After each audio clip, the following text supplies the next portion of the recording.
Good morning students. आज हम chapter पढ़ रहे हैं 5 क्लास 9। चैप्टर का नाम है the fundamental unit of life. मैं सबसे पहले अपने स्टूडेंट को कहता हूँ वो रीड करना शुरू करें और इस चैप्टर को समझाऊंगा। आइए शुरू करें।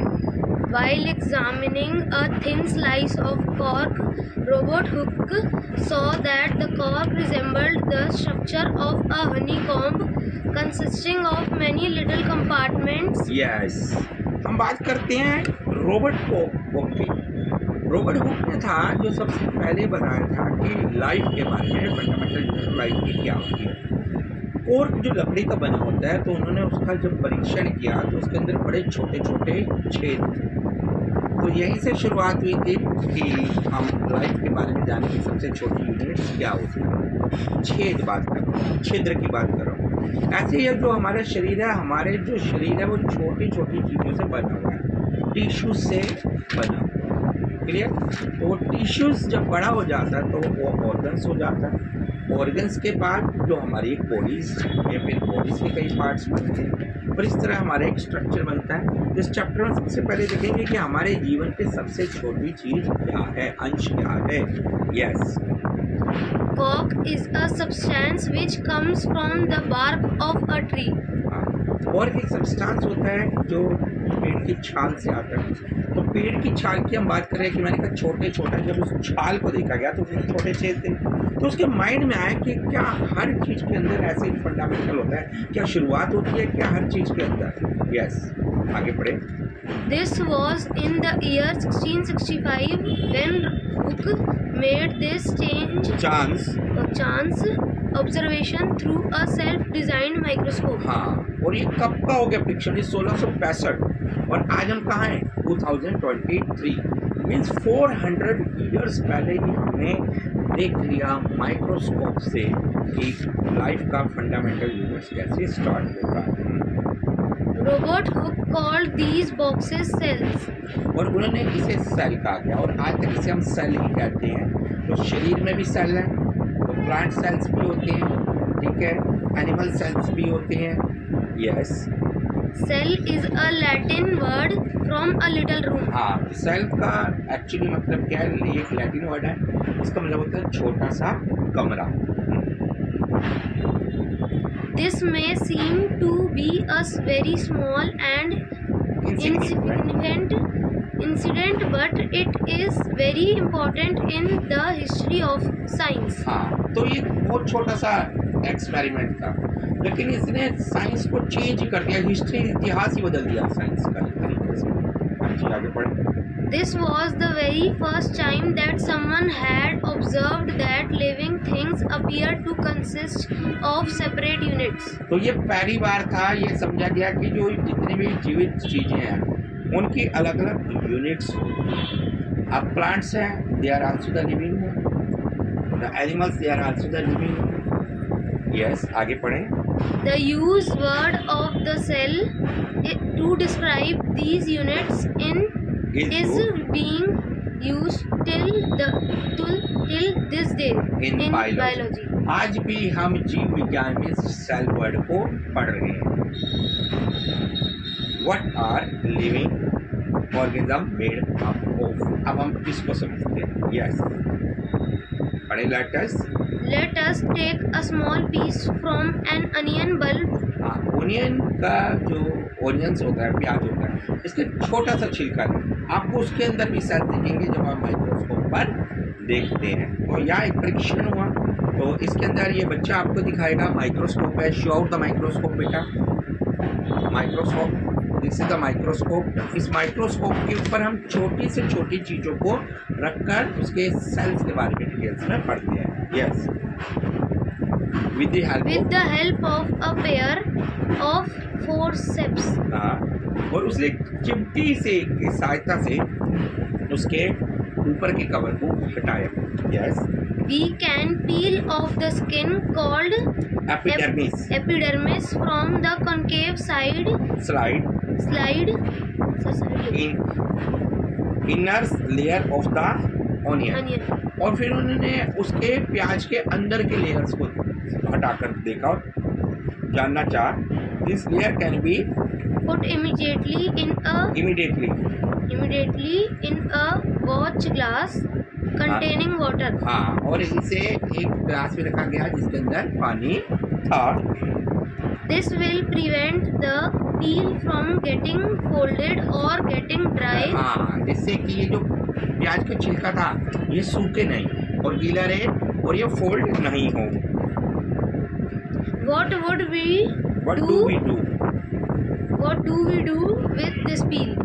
इस पील से हम क्या करेंगे? इस छिलके से हम क्या चीज का परीक्षण करेंगे? Yes. Let us take a glass slide, put a drop of water on it and transfer a small piece of the peel from the watch glass to the slide. हाँ जी, तो अब जो हमने पील लिया, जो छिलका लिया, इस छिलके को वॉच ग्लास से हटाकर स्लाइड के ऊपर रखा जाएगा सूक्ष्मदर्शी में देखने के लिए. Yes.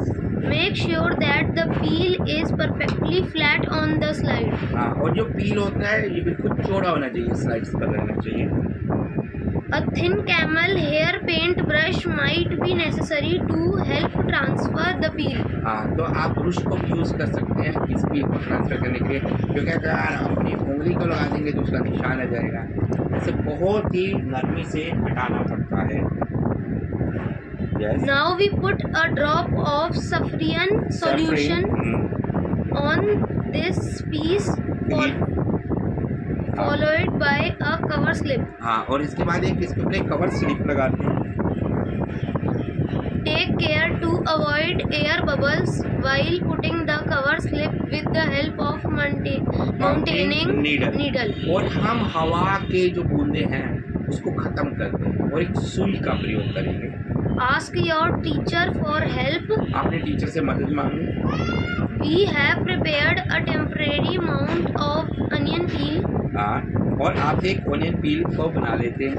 We can observe this slide under low power followed by high powers of a compound microscope. हाँ, और इसे एक माइक्रोस्कोप के ऊपर पढ़ना शुरू करते हैं.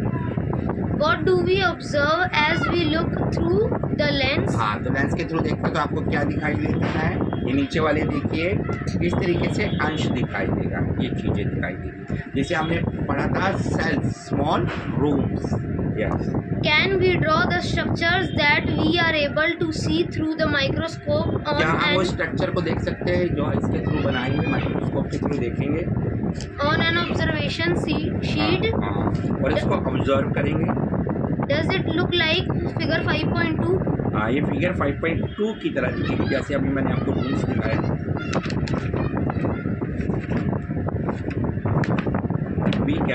We can try preparing temporary mounts of peels of onion of different sizes. हाँ, हम कई तरीके के पील्स का प्रयोग करेंगे. What do we observe? हम क्या महसूस करते हैं? Do we see similar structures or different structures? क्या हमें सेम स्ट्रक्चर दिखते हैं या अलग अलग स्ट्रक्चर दिखते हैं? What are these structures? ये स्ट्रक्चर्स क्या हैं? These structures look similar to each other. Together they form a big structure like an onion bulb. हाँ, तो ये छोटे स्ट्रक्चर्स होते हैं और छोटे स्ट्रक्चर बढ़ के बड़े स्ट्रक्चर्स के साथ जुड़ जाते हैं. जैसे मैंने आपकी बात की कि सेल्स सबसे छोटा अंश है, इसके बाद ये पूरे बॉडी को बनाता है और इसमें यहाँ हमने देखा कि इसने पूरे एक ओनियन को बना दिया. We find from this activity that onion bulbs of different sizes have similar small structures visible under a microscope. तो हमने ये देखा कि ओनियंस के अंदर ये जो सारे स्ट्रक्चर होते हैं छोटे स्ट्रक्चर बनकर सेम स्ट्रक्चर पूरे ओनियन में रहेगा. आप कहीं से भी उठाकर इसको एक्सपेरिमेंट को कर देख लीजिएगा. The cells of the onion peel will all look the same regardless of the size of the onion they came from. चाहे आप बड़ा ओनियन लो चाहे छोटा ओनियन लो, सबका साइज एक जैसा रहेगा, स्ट्रक्चर एक जैसा रहेगा. These small structures that we see are the basic building units of the onion bulb. हाँ, ये ओनियन बल्ब की बेसिक यूनिट है, सबसे छोटी यूनिट्स है. इससे हमारे शरीर के भी सेल्स छोटी यूनिट्स होते हैं. These structures are called cells. इन्हें सेल्स कहा जाता है. Not only onions but all organisms that we observe around are made up of cells. हाँ, तो हमारे पास जितने भी ऑर्गेनिजम्स हैं सारे के सारे सेल्स के बने हुए. However, there are also single cells that live on their own. हाँ, और चाहे सिंगल सेल हो, वो अकेला हो, तो अब उसके अंदर भी सेल्स होंगे। Yes. The invention of magnifying lenses led to the discovery of the microscope. World, it is now known that a single cell may constitute a whole organism as in amoeba. हाँ, तो ये amoeba के form में आ जाते हैं। Yes, जिसे चैल्मोडोनस कहते हैं। आगे Paramecium and bacteria. These organisms are called unicellular organisms. इन्हें यूनिसेलुलर ऑर्गेनिज्म कहा जाता है। On the other hand, many cells group together in a single body and assume different functions in it to form various body parts in multicellular organisms. और इसी तरीके ये multicellular organisms में भी होते हैं, Such as some fungi. जैसे fungi में होते हैं, प्लांट्स में होते हैं, Plants and animals. हाँ। Can we find out names of some more unicellular organisms? Every multicellular organism has come from a single cell. हर जो सेलुलर मल्टीसेलुलर ऑर्गेनिज्म होता है वो सिंगल सेल से निकलता है। How cells divide to produce cells of their own और वो kind. अपने तरह की सेल्स को प्रोड्यूस करते हैं। All cells thus come from pre-existing cells. हाँ, तो एक सेल अपने से पहले वाले सेल से ही उत्पन्न होता है। We can try preparing temporary mounts. Some organisms Some organisms can also have cells of different kinds. कई ऑर्गेनिज्म में कई तरीके के सेल्स होते हैं। Look at the following picture. हाँ, आपको एक पिक्चर दिखा रहे हैं। इस पिक्चर में देखिए कि अलग अलग सेल्स हैं। It depicts some cells from the human body. हाँ, जो कि ह्यूमन बॉडी से दिखाए गए, जैसे ब्लड सेल्स का अलग है, नर्व सेल्स अलग से हैं। Yes. The shape and size of cells are related to the specific function they perform. तो इनके अलग अलग फंक्शंस होते हैं। Some cells like amoeba have changing shapes. कुछ सेल जैसे अमीबा अपनी शेप चेंज कर देता है। In some cases, the cell shape could be more or less कई बार इसकी शेप बड़ी होती है और कई बार छोटी होती है। fixed and peculiar for a particular type of cell. हाँ, और कई बार इसके एक पर्टिकुलर सेल तो एक ही प्रकार के सेल होते हैं। For example, nerve cells have a typical shape. हाँ, जैसे नर्व सेल की टाइपिकल शेप होती है। Each living cell has the capacity to perform certain basic functions that हर are सेल के कुछ अपने फंक्शंस होते हैं, कुछ बेसिक कार्य होते हैं। characteristic of all living forms. हाँ, जो जीवन के रूप में रहते हैं। How does a living cell perform these basic functions? हाँ, जो We कुछ know बेसिक that. फंक्शन करते हैं। We know that there is a division of labor in multicellular organisms such as human beings. हाँ, जैसे ह्यूमन बीइंग्स में कई multicellular organisation के अंदर डिवीजन होते हैं। This means that different parts of human body perform different हाँ, functions. तो हमारी बॉडी अलग अलग कार्य करती है, जैसे नर्व सिस्टम अलग कार्य करता है, ब्लड सेल्स अलग कार्य करते हैं। The human body has a heart to pump blood. हाँ, जो हमारा जो शरीर है इसके अंदर जो दिल है वो खून को बढ़ाता है, चलाता है। A stomach to digest food and so on. पेट से हम खाने को बचाते हैं। Similarly, division of labor is also seen within a single cell. हाँ, इस तरह ये सिंगल सेल में इसके डिवीजन होती हैं। In fact, each cell has got certain specific components within it known as cell और organelles. हाँ, इनमें से सेल ऑर्गेनिजम्स कहा जाता है। Each kind of cell organelle performs a special function such as making new material in the cell. हाँ, कुछ cell नए मटेरियल बनाते हैं, कुछ वेस्ट मटेरियल को निकाल देते हैं, cell and so on. Clearing up the waste material from the cell and so on. हाँ, उसको वेस्ट मटेरियल को निकाल देते हैं। A cell is able to live and perform all its function because of these organelles. तो sales ये सारे basic functions करता है। These organelles together constitute the basic unit called the cell. हाँ, और इसके बेसिक यूनिट होती है जैसे सेल कहा जाता है. It is interesting that all cells are found to have the same organelles. हाँ, तो सब सेल्स की सेम ऑर्गेनल्स होती हैं.